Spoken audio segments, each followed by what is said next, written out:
Okay, good afternoon to our first session of talks in the CFM program. So I will talk about evolution equations for films of mixtures and suspensions. So I decided to sort of try to build the bridges between the different participants that are more physically minded and more mathematically minded, to mainly talk about equations and less about, let's say, what we do with the equations at the end. So what type of analysis we do, what results we discuss. And so what I want to talk about are systems, for instance, like this one. So this is a very classical experimental system. I think the experiments most people know about are by Günther Reiter from the early 90s. And then since the last 10 years, Karin Jacobs and her group in Saarbrücken did a lot of experiments where these pictures are taken from. So what we have an ultra-thin film of a liquid, in this case a short-chained polymer on a homogeneous horizontal substrate, so no lateral driving forces. And the layer is produced in a way that the polystyrene is brought in a solid state onto the substrate by some evaporation process from solution, and then it's brought in an oven over the glass transition temperature. And what happens is, for this film thickness here, what is about 4 nanometer, it dewets by a surface, but initiated by a surface instability, also called spinodal dewetting. So it's not a nice regular structure that emerges here, but if you look at the Fourier transform for a large area of those patterns, you see a typical length, right, that emerges. And then if in this case, if you make the film slightly thicker, so the difference is here really only a single-digit nanometer. So it's very, very well controlled, these experiments. You find only holes that nucleate at some defects. The defects are actually not entirely clear what they are. They are either at the substrate or actually some heterogeneity in the liquid itself, right? And then you have these growing holes, they grow, and then you get this nice satellite nucleation, so satellite holes by some secondary nucleation events. So that is something I would, let's say, still call a simple liquid, because one can actually describe most of the effects by using models that are just made for simple liquids. If you go to long chain polymers, slip at the substrate starts to play a role. Discussion is whether there are viscoelastic effects, and it gets a bit more complicated, but I will not talk about this. So now I promise to talk about complex fluids. So what would be the simplest complex fluids would maybe suspension solutions. But before I do that, let me look at the next complicated situation where we have pure liquids, in this case 2 polymers like PMMA and PS. But what you now have, you have a 2-layer geometry, right? So you have one layer, and on top another layer, another liquid they are immiscible, right? So they do not mix. And then if you bring them above the glass transition temperature for both, you find complicated dewetting dynamics, and it's very difficult to actually image. So what you see here on the left is from a review article of Georg Grausch and Mark Jorgen. And what you have top views of the 2 different interfaces. So what you can do, you can first take an AFM picture of the upper surface, and then you dissolve the upper layer, and you can image the lower layer. So, but that means you cannot look at it in situ in time. You just you freeze the experiment, then you have some state.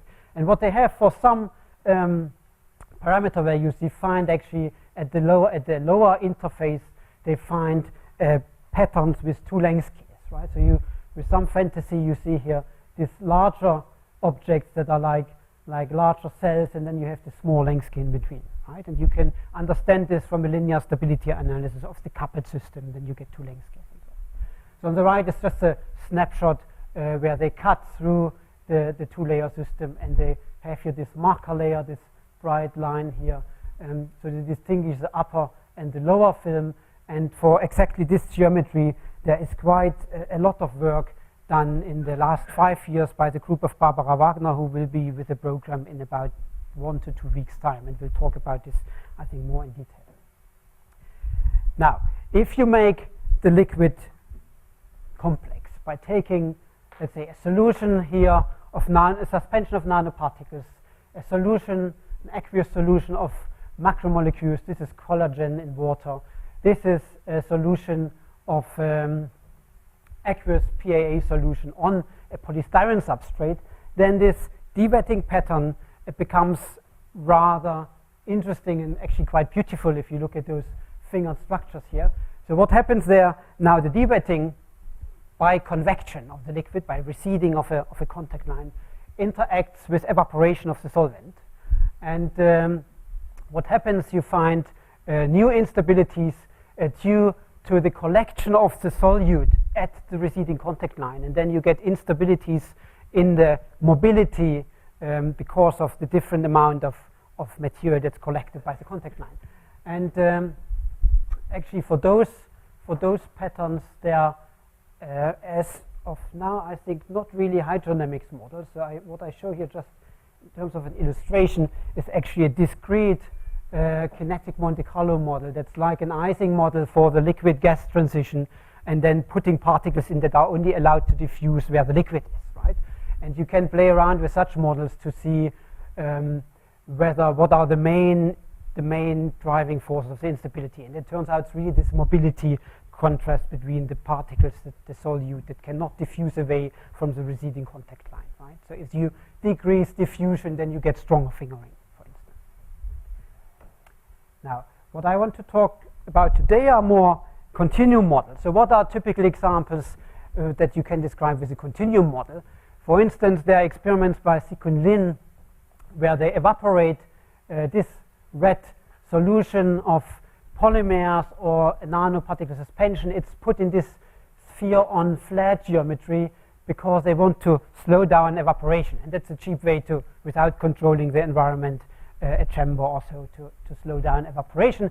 And what you see if you look through the microscope at this receding contact line, or then with the atomic force microscopy at the details, you see nice line patterns that are deposited by the receding contact line. So these lines are parallel to this receding contact line, and the line distances are between, let's say, 1 and 20 micrometer normally.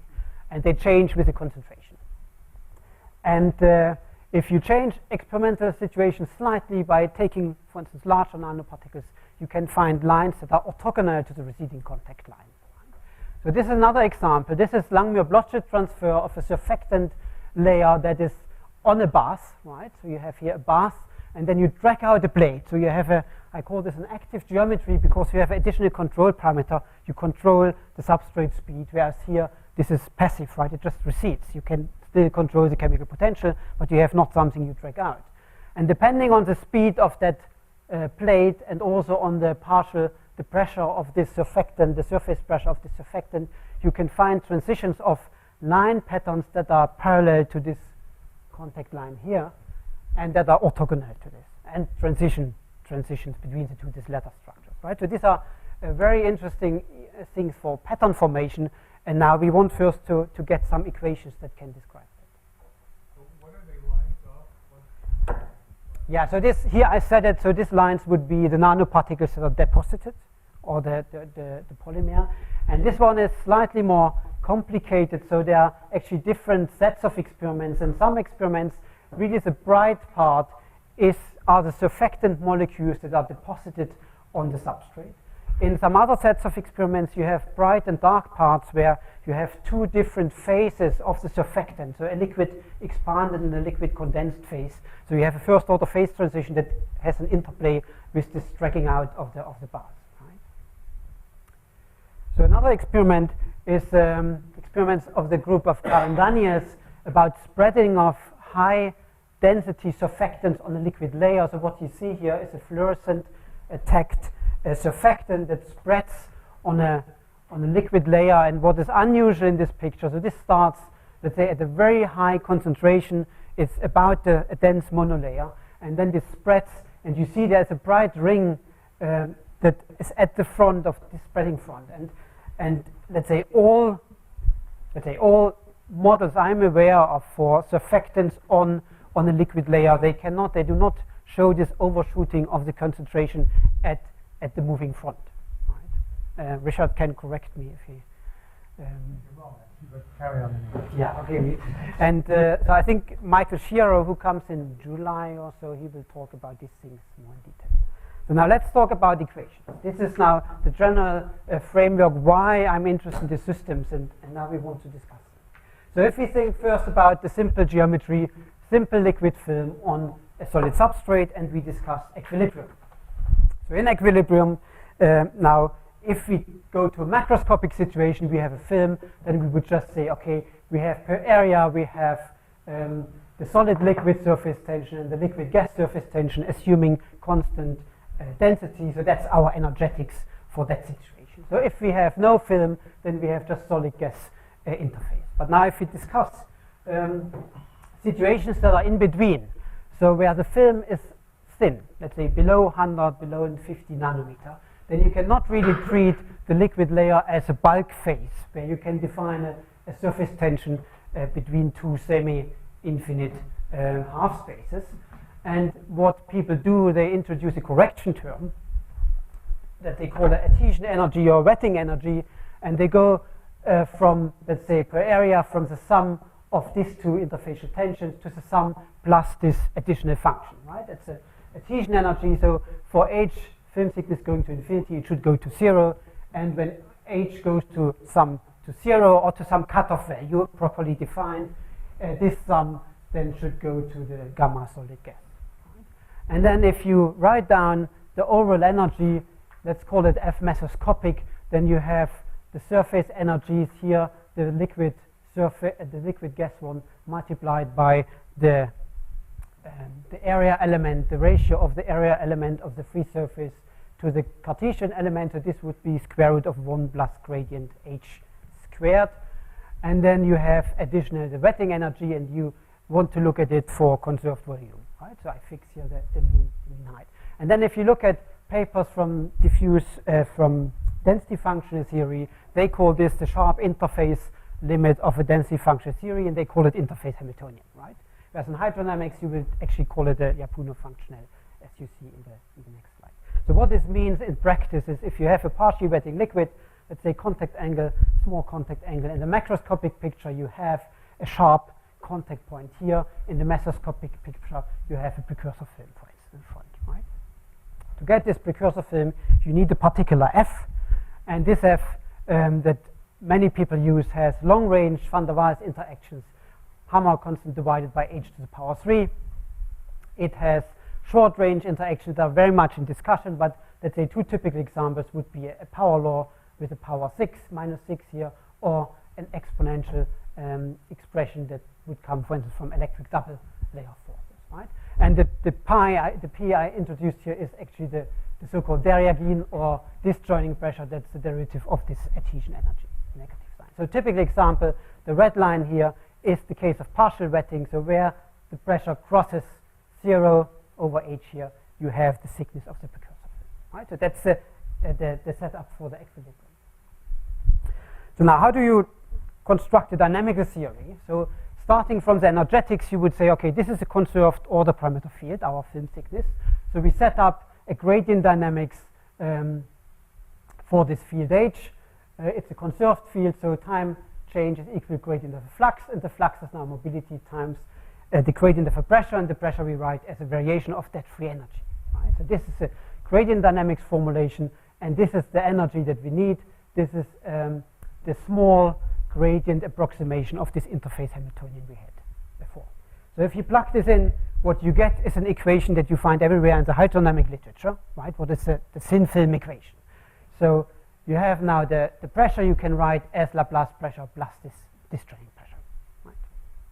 And what we would like to have is a similar way of writing equations for solutions and suspensions, for films of those, right? That's why I showed this in detail.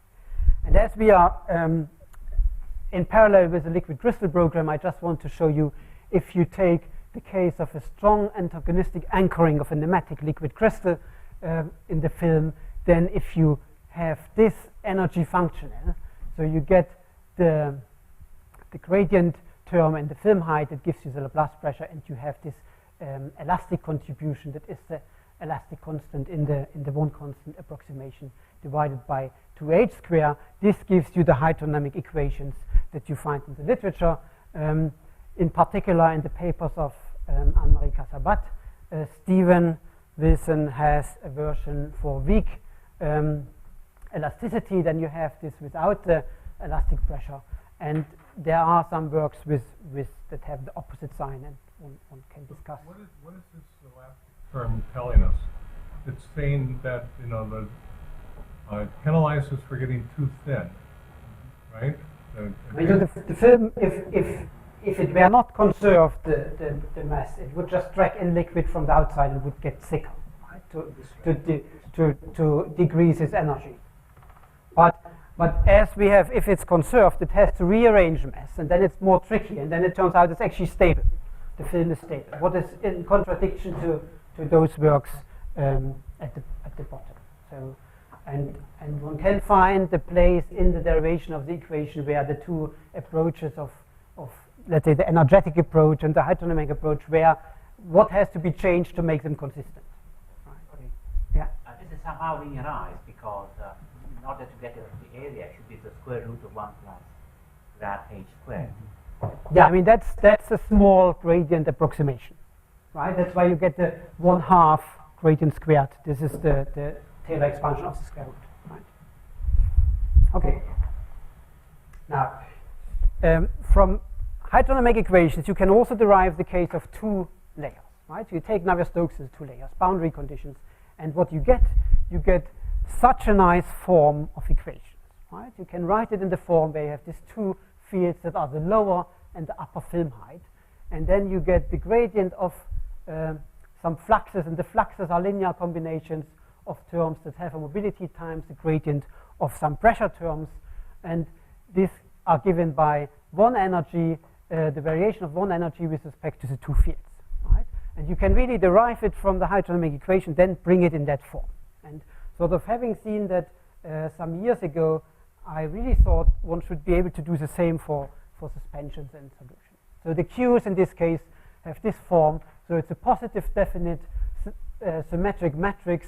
So symmetry is like the Onsager relations of linear non-equivalent thermodynamics, and the positive definiteness is, I think, ensures positive entropy production in time. And the energy that you would need is this one. You have gradient terms in the lower interface, in the upper interface.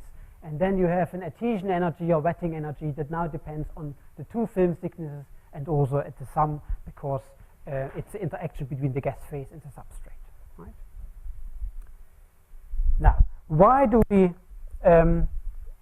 what is this, let's say, yeah?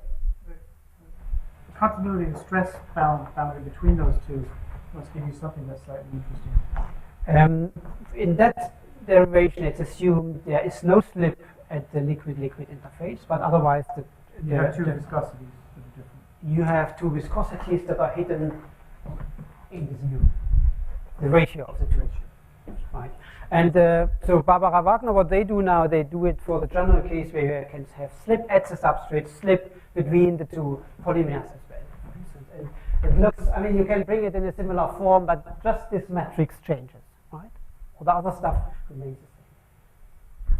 Now, a hydrodynamic description of such a receding contact line with a deposition of lines is as follows. And you find it if you combine, let's say, for instance, Len Piesman's model of an evaporating liquid film without a solute inside. That's similar to Ajaryev's model, and I think originally done by Homsey and Mossman or so. So it's all the same scheme where you have a convective flux in the thin film equation and an evaporative flux, and in this case it's the evaporation is not controlled by diffusion in the gas phase but by the phase transition at the interface, and then you can write the evaporation also like a difference of the, let's say, the chemical potential in the film, what is equivalent to the pressure divided by rho, I think, the density, and the chemical potential of the gas phase.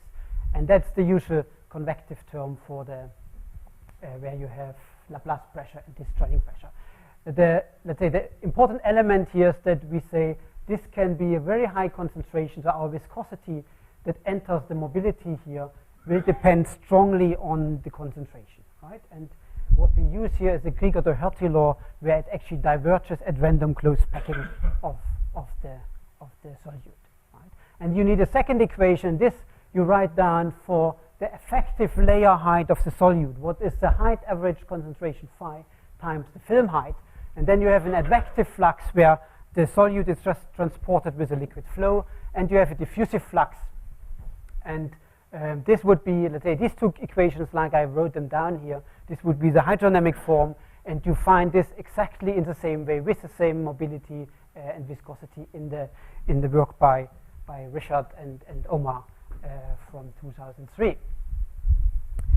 Now, if you go into the right parameter region, you can really find this very nice regular deposition patterns where I just show you the tried in structure, and you can find also some more crazy stuff like sort of an intermittent deposition in a very small region of parameter space, and you can find this finite length patterns where you just have a single ring or a finite number of rings that are deposited.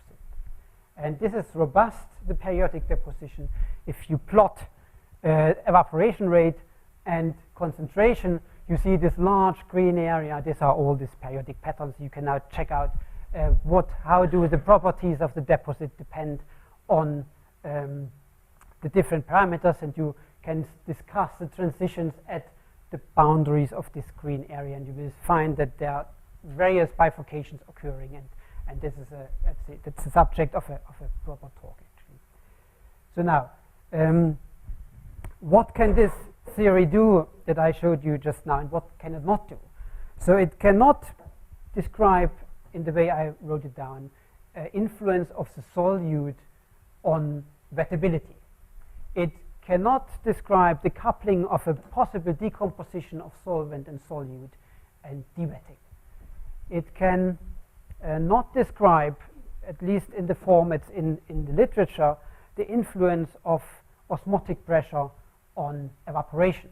Right? So there are works by, for instance, by M. Doi, who tries to include that by switching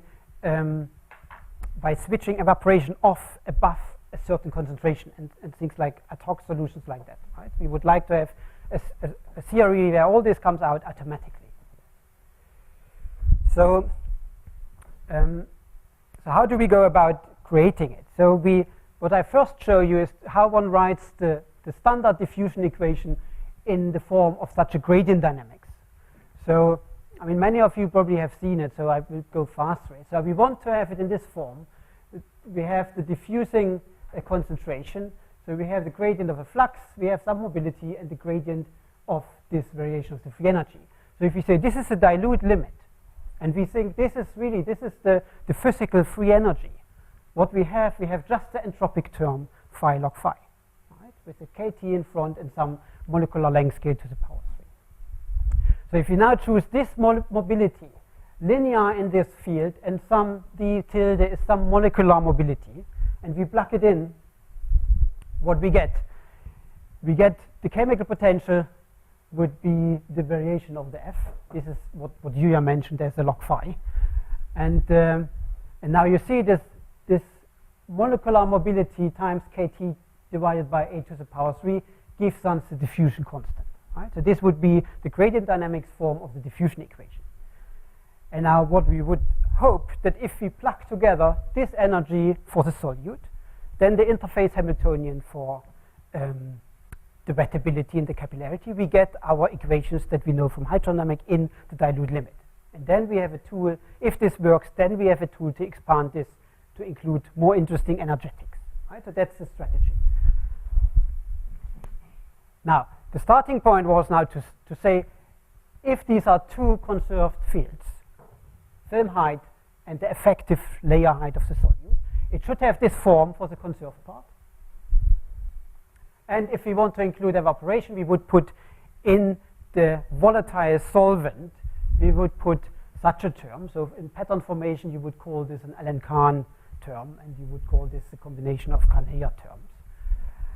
And so if you do this, what actually comes out, if you plug in what I said, this interface Hamiltonian plus just the entropic terms, you really get back the hydrodynamic equations that I had before. I mean, it's sort of 1 page of calculations or half a page. What is interesting, there's one difference. If you plug this one in, you get already the osmotic pressure dependence of the evaporation, what is not in the literature. So, what are the mobilities? The mobilities, again, are symmetric and positive definite, as it has to be consistent with thermodynamics. And I write down here this, what I call the extended interface Hamiltonian. So you have the gradient terms and the height, you have the wettability, and now this is the bulk contribution of the solute. So you would say this is some function g of the concentration. However, I have to write this concentration as psi over h. And that makes the variations quite awful, and you tend to give up on the way. And then there are about 6 terms that compensate exactly, and then you get the right equations back. And you have to multiply by h because this is the free energy per area of the substrate. So if you plug this one in, you get the hydrodynamic equation. Now, Desi will talk about what we can do with this form if we now extend the model. We assume the mobilities remain the same. That's maybe a strong assumption, but it's a good first approximation, I think. And then we say we know there is more interesting energetics in these systems. We can have an F that depends on the film height and the concentration. And then we get a formulation that has a number of contributions that are not in the literature. We can also say this G is not as simple. We have attractive interactions between the solute molecule or particles. Then we get like combinations of decomposition and dewetting, for instance. We get consistent equations for all these different cases. And I will actually stop in 2 or 3 minutes to give this Lara enough time. So what I wanted to show you, and I will sort of just put it up as a teaser, that we can talk about it maybe later on. What I did now was a solution on that was not surface active, neither element. So we assume vertically the concentration is actually rather homogeneous. So the opposite, an opposite limit would be to say I have a suspension of surface active material that is confined to the free surface. So it's a non-soluble surfactant, right? And the final aim would be to get the equation for soluble surfactants. And I just show you that one can do it also for that case. One can get it again in the same form. However, there's one critical issue. If someone asks you, what are now the 2 fields? Is it the film height and the concentration on the free surface, the surfactant concentration? Then thinking carefully, these are not 2 independent fields. You cannot vary them independently. If you vary the film height, the local concentration of surfactant changes. So what are the 2 independent fields? The film height and the projected concentration. If you project the concentration on a Cartesian onto the substrate, what I call here gamma tilde, then you have 2 independent fields, and you can then do the variations. And it sounds like a bit picky, let's say, and it seems a small term if you write the energy down, but if you don't do it, you actually get terms that have the opposite sign than they should have. And there are some examples in the literature where people actually had to switch a sign without really knowing why, and because otherwise numerics would not work. And it is exactly consistent with doing this or not doing this, right? This project. Okay, this is just thought as a teaser, because now one can also expand this system to all sorts of different extensions. So I do not want to stretch that. So what I wanted to show you, so I wanted to show you how one goes from a description of a thin liquid film, of a simple liquid, to something that you could already call a complex liquid. I mean, just mixtures or suspensions of surface active material. And so before I went there, I showed you the formulation also for the 2-layer films. And then I did it for the mixture and for the insoluble surfactants. And all of them have the same form. The difference is what energy you plug in. And the mobilities, if one really analyzes them, one can start to get a feeling which type of mobility has to go in each of the situations. But this is sort of also something for the future to get, let's say, a better schematics of these mobilities, to maybe even be able, when looking at the system, to say which one should it be without having to derive the equation in limits from the full, let's say, Navier-Stokes equation or so on. And so the outlook would be, these are all relaxational geometries. So which part of that could be even used for systems that remain out of equilibrium, like a film sliding down an incline, right? Because then you could add a potential energy, and the formulation still works. But there are other drivings where it doesn't work anymore, right? And that might be interesting to sort of study systematically the transition from this time evolution towards equilibrium, and then being slightly out of equilibrium permanently, how phase transitions change and all this, right? You could do this in this way. Then another question is to discuss different evaporation models. So we have no latent heat, for instance, in the system at all. So can this be put into such a formulation or not? And okay, this is a bit science fiction. Maybe one sentence about it. If you look at dynamical density functional theories for quasi two-dimensional geometries, they have the same form, but then your energies are much more complicated. They are double integrals, so you end up with integral differential equations. But if you see all this with the same classes, you could start to ask questions: how can you combine those models to describe things like crystallizing colloids close to contact lines and things like this? Okay, thanks. And I now prepare for this flower. Yeah.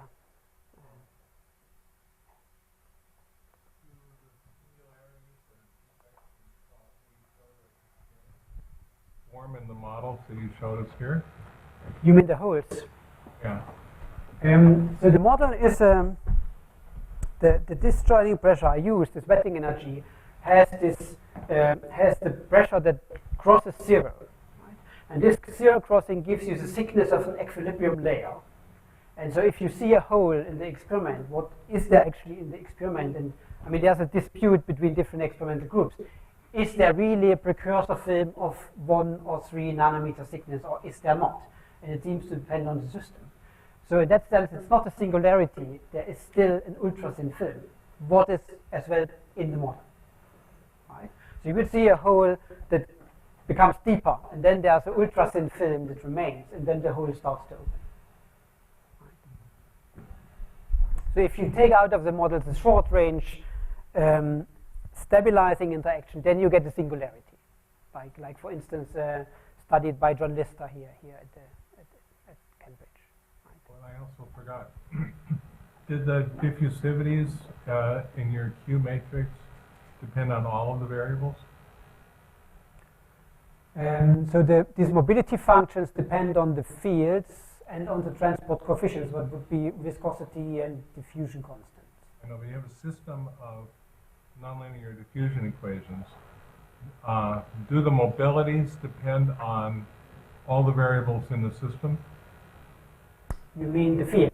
All the fields, yeah, maybe you could show that view graph. But my question was, if I have a high concentration of one part of the one component of the diffusion equations, does that affect the diffusion of the other one? Yeah, that's fine there. Okay. I think you have a finger on an interesting problem. So this is what I call an asymmetric formulation, where I single out the solute.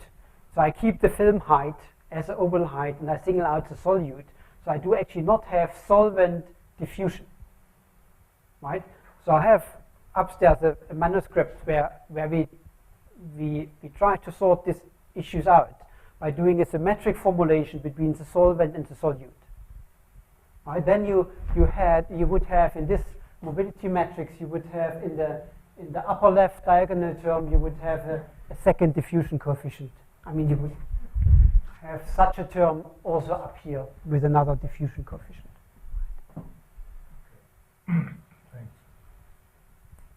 Thanks.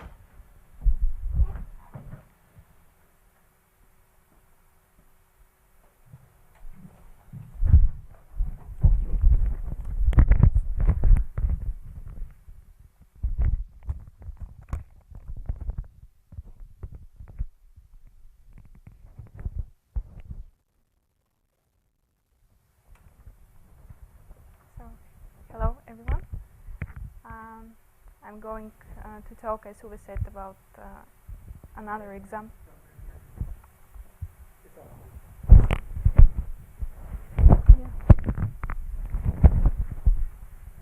Is it better? So I'm going to talk about the influence of solid-dependent wettability on fumes of liquid mixtures without evaporation. And as an experimental motivation, I have chosen a few experimental snapshots here. So the first one is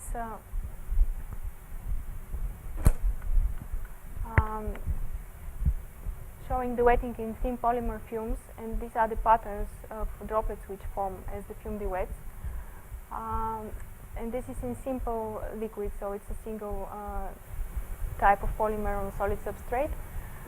This one here is showing phase separation in polymer blends, and this one here is showing the formation of capillary instabilities in the one-phase region of binary mixtures. So this is a mixture of two polymers, and a thin layer of enriched in one of the components is formed at the surface, and in this layer this capillary instability is observed. And as this is in the one-phase region, it's supposed to be due to effects of coupling between the concentration and the film thickness. And this experiment we already talked about the patterns which form after the contact line of an evaporating nanoparticle suspension recedes. So as we don't aim directly to relate to describe these experiments, but more like to contribute towards the understanding of especially the influence of wettability on the dynamics of such systems. So here is a sketch of the system we are looking at. We have a film of a mixture on a solid substrate, and the dynamics of this system is described by two fields, the film thickness H and the concentration phi. And we also say we can multiply the two fields to obtain another field psi, which has the meaning of a local solute thickness. So the free energy corresponding to this system is given here. The blue term is the integral of the blue term is the local free energy. The second contribution is due to capillarity, and the third one we include here optionally is due to concentration gradients, as the concentration phi is psi over h. Here gamma is the surface tension, and sigma is interfacial stiffness. So our local free energy depends on the concentration, and here it consists of two terms. The first one is the wettability, which has a long range and a short range part. And here the long range part, the coefficient in the long range part is the so-called Hammaker constant, and in our model it depends on the concentration. And the second term is just the blue term for concentration, which we've already discussed. So how do we obtain this Hammaker constant dependency on the concentration? Well, if you have a system which consists of a layer on a solid substrate in a gas phase, and the layer is just a simple liquid, then one can directly apply the so-called Lifshitz formula, which gives the three-component Hammaker constant of the system as a function of the refractive indices and the electric constants of the components. But when this third component is a mixture, then certain homogenization rules need to be applied, so one can obtain effective optical characteristics of the mixture, and this is and the concentration of the second component. So this is how we obtain finally a Hammaker constant which depends on the concentration. And we plotted here for different systems. What we observe is that it can have quite a versatile behavior, For example, if we have a solution of some semiconductor particles in toluene on a silicon substrate, the dependency of the Hamaker constant on the concentration is the one which is given here by the black dashed curve. And if for polystyrene dissolved in toluene, the corresponding dependency is the red one. However, we have calculated it for many systems, and we found out that for most of the systems we are interested in, like polymer mixtures, it can be approximated by a linear function of the concentration, and this is the formula we employ. Here A0 is the Hamaker constant of the pure solvent, and delta is a coefficient which can be either plus or minus 1. So if it's plus 1, then the pure solvent is unstable on the given substrate. If it's minus 1, then it is stable. And this part accounts for the contribution of the concentration. So positive Fm1 corresponds to the stabilizing solute, and if M1 is negative, then the solute acts stabilizingly to the system.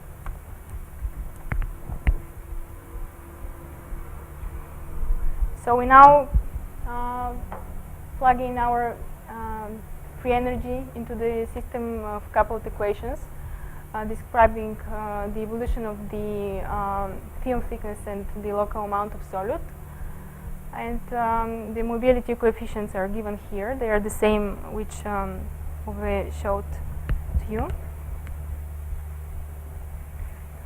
So if we now assume that no decomposition is possible in the system, then the free energy functional have this shape, and here F is already the concentration dependent wettability.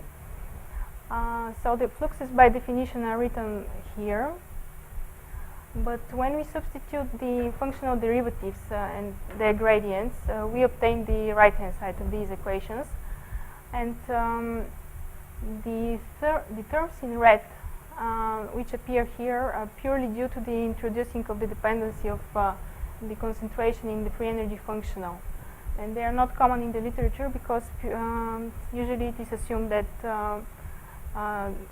the wettability depends on the concentration here. So they can be interpreted as Korteweg or Marangoni stresses due to wettability. And yes, as discussed, with the correct definition of the diffusion constant and the viscosity, one can recover the hydrodynamics equations. So the steady states are the ones which minimize the free energy functional.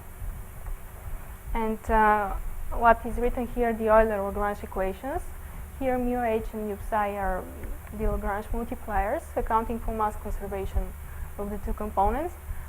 And as the flat homogeneous film always exists as a steady state, as a trivial steady state, we want to observe where non-trivial ones are occurring in the parameter space. So this is why we perform linear stability analysis, and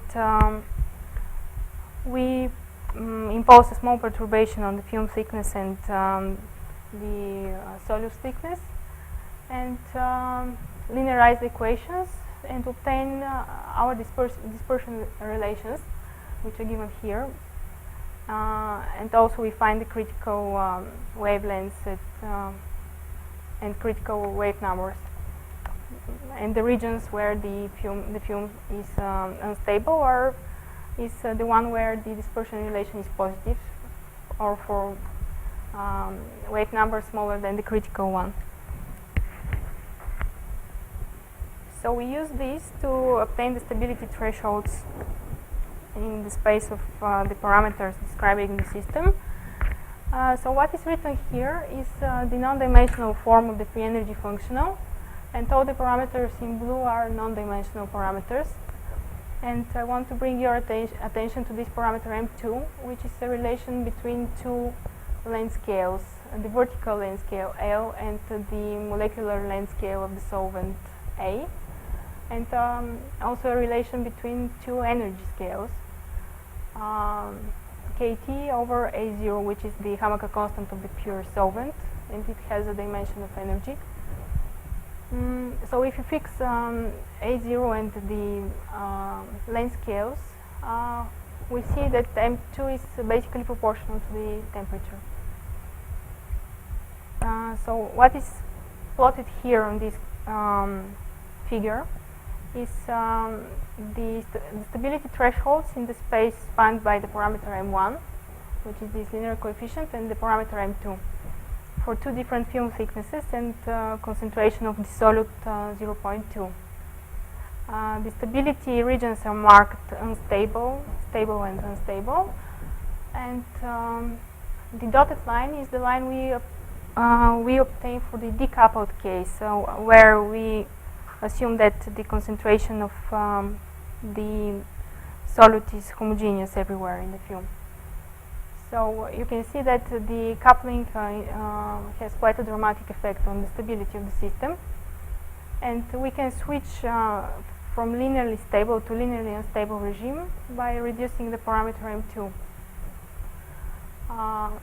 And what is interesting to observe is the occurrence of this unstable region for negative values of the parameter M1, which, let me remind you, corresponds to stabilizing solute. So we have a solvent which is stable, a solute which is stable on its own as well. We mix them and we obtain a mixture which is linearly unstable.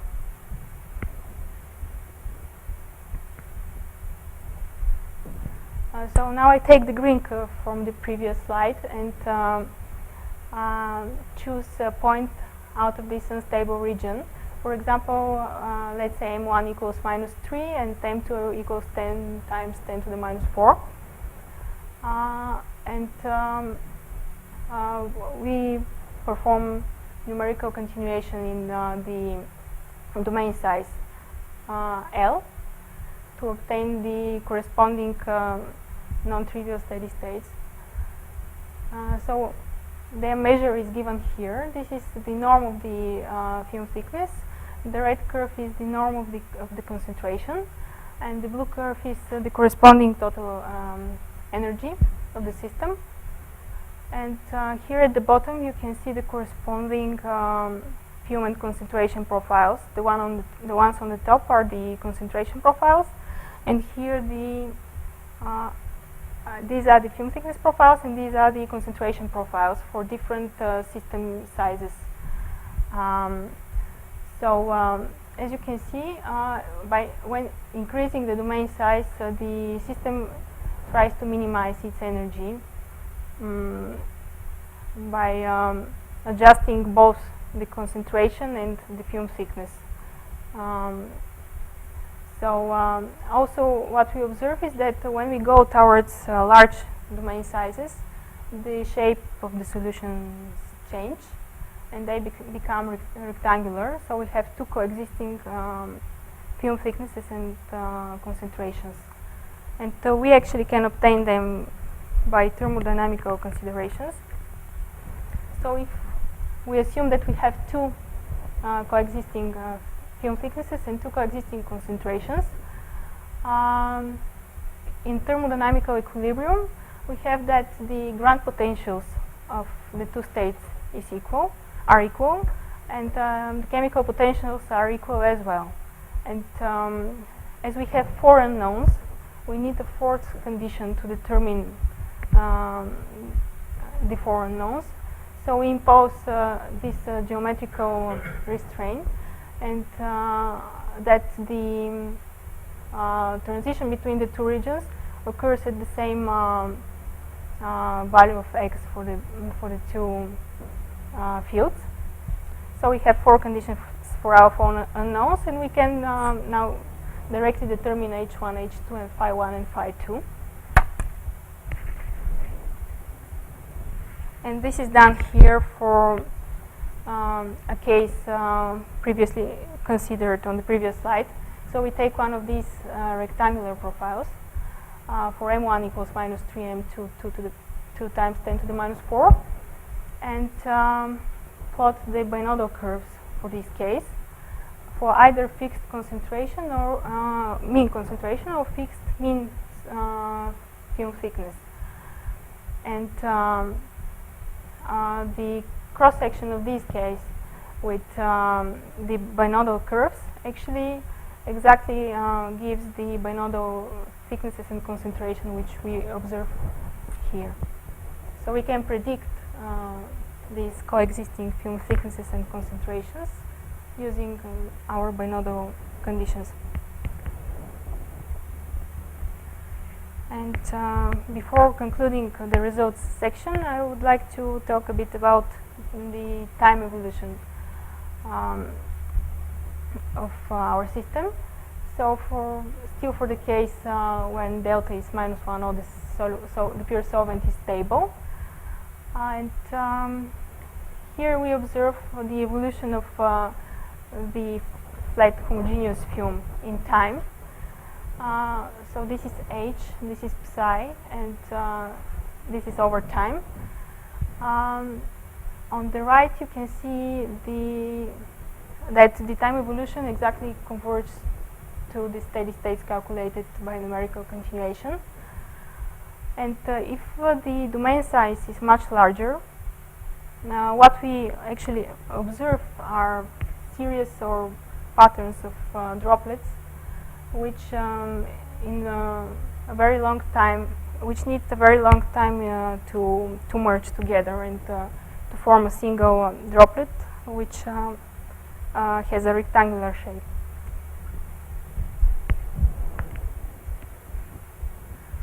And also I would like to mention a few possible extensions of this model.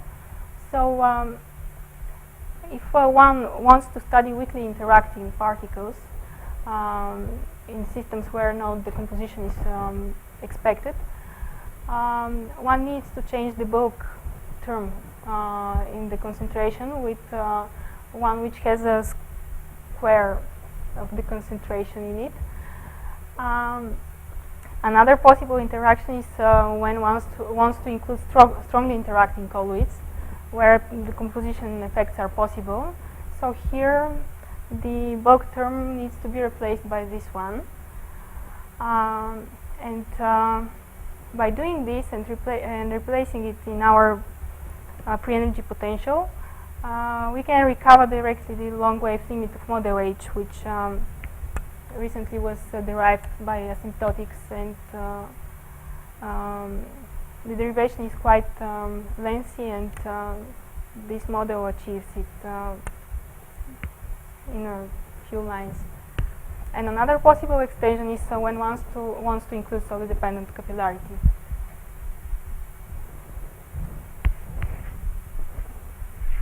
So here are my conclusions. I have discussed coupled long wave time evolution equations to describe thin films of mixtures, and in our model we incorporate concentration dependent wettability. This dependency is achieved by dependency on the concentration of the Hamaker constant.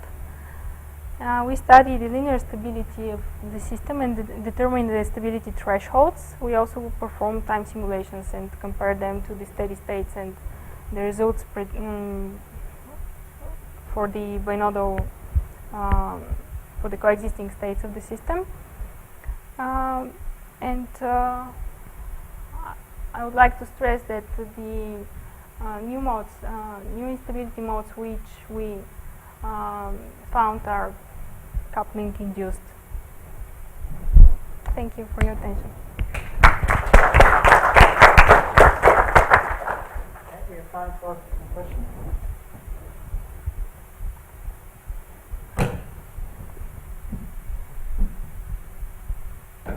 A question to Uwe. In the beginning, you had some satellite effects. What is the reason for that? You have if this hole is closed, you have an undershooting outside the rim. And if this undershooting becomes deeper than the threshold solution, then you get the next equation. And the models also show that. It's the oscillatory tail. Yeah. Yeah, that's also but, I mean, if you want to distinguish, let's say, a spinodal process that starts at the hole that you induce by hand, and the one where it's secondary nucleation, you have to look at the time trace of the norm and the energy, and you see it then has more step-like behavior. You have some sort of a characteristics of the secondary nucleation process. Okay. Is this oscillatory tail present in a complex media well, when there is concentration, or would it be also in a simple form? Is it really because there is a concentration? No, this was, I mean, that was just an experiment with a simple liquid, simple polymer, no concentration. When people discuss actually that this undershooting goes away, it becomes elastic. I mean, viscoelastic. Can I ask a question? Does the both you and Uwe ignored variations in concentration in the vertical direction? Yes. Is that irrelevant? Why? Well, I was thinking if there's a thin layer which is either a depletion layer or an enhanced absorption layer, which has a change in mobility due to viscosity depending on concentration, that could lead to some interesting effect. Yeah, it's true, but It's all been assumed homogeneous in this case. It's a long wave limit, so you assume diffusion in vertical direction is fast as compared with other direction. And I mean, if you have really an absorption layer, then I mean, you need to go to this model with a Insurbus effect and then couple the models. If you have the same at the substrate, you would need a 4-variable model, I think. But you can construct them the same way. I mean, Yeah. The next speaker here. Oh, one more question. More a curiosity. In your model, I don't see any contribution coming from the line tension on the rim. Is it absent or is it already included in the model?